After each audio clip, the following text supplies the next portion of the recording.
Cordial saludo, queridos televidentes de su canal Eclesia TV y América TV. Bienvenidos a este recorrido por los caminos del Señor. Nuevamente el cardenal Carlos María Martini nos invita a reflexionar en torno a la figura del cardenal Ildefonso Küster, siervo de Dios. Y él dice que un testigo escribe sobre él. Las palabras del cardenal Küster, su misma voz, su actitud revelaban en él la humildad serena, suave, agradable a Dios y a los hombres. Nacía en él del pensamiento habitual de Dios, del sentido de la presencia de Dios, de tal modo que podía escribir: el mundo entero, con todas sus alabanzas, no lograría enorgullecer a un hombre que conozca a Dios en la propia nulidad.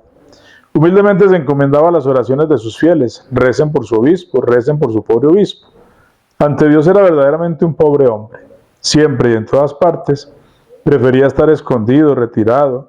No quería nunca estar en los primeros puestos o estar a la vista de todos. Estemos con Dios y basta. Era su palabra de orden. Los textos de la liturgia, sobre todo de San Lucas, nos invitan a reflexionar sobre la figura de este siervo de Dios cuando la leemos cuidadosamente en las palabras que dice Jesús. Lucas 4:31 dice: el evangelio comienza: Jesús bajó a Cafarnaún. En Nazaret fue rechazado, pero como si no hubiera sucedido nada, sigue infatigablemente su recorrido por ciudades, sinagogas, pueblos de Galilea, impulsado por el fuego misionero, que nada lo detiene. Esta primera indicación nos recuerda la característica de este cardenal Küster que estamos hablando, que sacó una carta suya en 1936, donde presentaba las impresiones de su apostolado en la diócesis de Milán. Decía: nuestra vida es misionera. Se vive en los montes, en las llanuras, se viaja en automóvil, a pie, con un bastón en la mano para no caer de las rocas, se pasa de noche en donde se pueda y se va predicando en todas las 900 parroquias del Evangelio.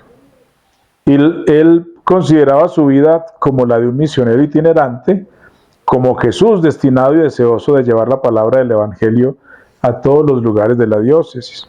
Y hay un aspecto particular de la predicación evangelizadora de Jesús y de este siervo de Dios que hace resaltar la indicación que sigue en el Evangelio, en donde se dice que la gente a la que Jesús enseñaba quedaba maravillada por la doctrina, porque hablaba con autoridad.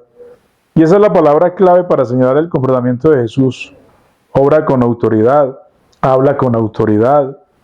Es una palabra que indica la línea de transmisión evangélica misionera de Jesús a los apóstoles. Les transmitió su autoridad. Y es también la palabra que nos hace reflexionar sobre el encanto misterioso de la figura del cardenal Küster en su vida y después de su muerte.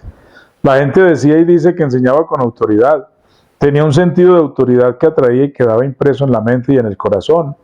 Muchas son las personas que se acercan en las peregrinaciones en esa diócesis para decir que fueron confirmadas por este cardenal. Un encuentro, un signo sacramental, una palabra que quedaron impresos en sus vidas.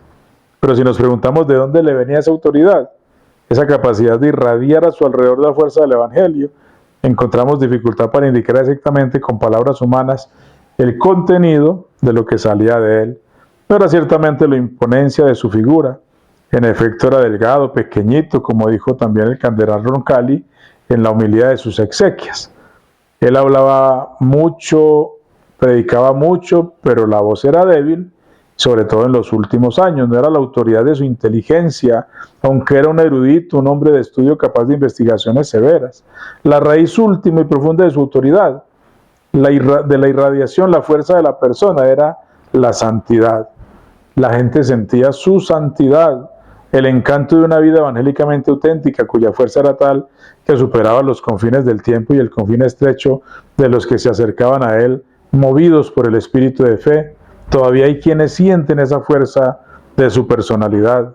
Si quisiéramos más específicamente expresar el modo especial de vivir la santidad cristiana y episcopal, creo que podríamos indicar por lo menos dos características típicas que se captaban inmediatamente. Este cardenal era un hombre que miraba a Dios únicamente, capaz de perderse en él completamente en la oración, con los ojos cerrados o casi cerrados, incluso en las funciones más largas, porque se sentía representante junto a Dios de todo el pueblo, deseoso de ofrecerle a Dios la adoración, la petición de perdón, de gracia para todas las almas confiadas a él. Quien se acercaba a él Se daba cuenta que tenía solo a Dios como punto de referencia y ninguna atención para las otras realidades mundanas que no se pudieran valorar a la única luz de Dios. Y sobre esta base, en la vida cotidiana, el desapego excepcional, heroico, de todo gusto personal, de toda comodidad, de todo interés, de todo descanso, de todo provecho personal, con su espíritu penitente que acompañaba sus jornadas, sus oraciones y sus noches.